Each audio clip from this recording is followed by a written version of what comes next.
Good morning বন্ধুরা, সবাই কেমন আছো? আজ অনেকদিন পর চলে এলাম তোমাদের সাথে একটা ব্লগ শেয়ার করার জন্য। এখন প্রায় 5:30 মতন বাজে। ঘুম থেকে উঠে বিছানা টিছানা পরিষ্কার করে নিয়ে মেয়েকে রেডি টেডি করিয়ে নিয়ে চাটা খেয়ে মেয়েকে নিয়ে বেরিয়ে যাব মেয়েকে স্কুলে দেওয়ার উদ্দেশ্যে। তো সবাই আমরা নিচে নেমে গেছি। মেয়ে দাঁড়িয়ে আছে বাবার জন্য। বাবাকে বলেছে আজকে দোকানের চিড়ে ভাজা খাবে, বাড়ির খাবেন না। আমি রোজ টিফিন বানিয়েই দিই, তো আজকে ওনার দোকানে খাওয়ার ইচ্ছে হয়েছে। এবার স্কুলে যাওয়ার জন্য বেরিয়ে পড়লাম। এবার মেয়েকে স্কুল দিয়ে আমরা যাব একটু হাঁটার উদ্দেশ্যে। আমরা সকালে প্রায় এক একদিন এক এক দিকে যাই হাঁটার জন্য। তো আজকে ইচ্ছে হলো স্কোয়ারে যাওয়ার জন্য। এবার আমরা বেরিয়ে পড়লাম স্কোয়ারে যাওয়ার জন্য। এই যে এখানে এসে দেখি অনেকেরই হাঁটাহাঁটি শুরু হয়ে গেছে। আমাদের একটু দেরিই হয়, মেয়েকে স্কুলে দিই তো। তারপরে দেখছি এসে অনেকেই ব্যায়াম ট্যাম করছে, কেউ খেলা করছে, কেউ গল্প করছে।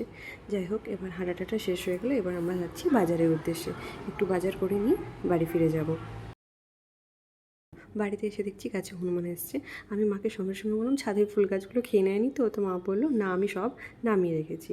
তো যাই হোক, চলো রান্নাঘরে গেলাম। লাউ চিংড়ি আর কিছুটা চিংড়ি মাছের ঝোল করব। এই যে সকালবেলা জলখাবারও খেয়ে নিলাম।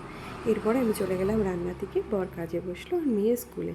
এই যে এবার লাউ চিংড়িটা হয়ে এসছে, এবার মাছের ঝোলটা করলেই আমার কমপ্লিট হয়ে যাবে। চলো টাটা।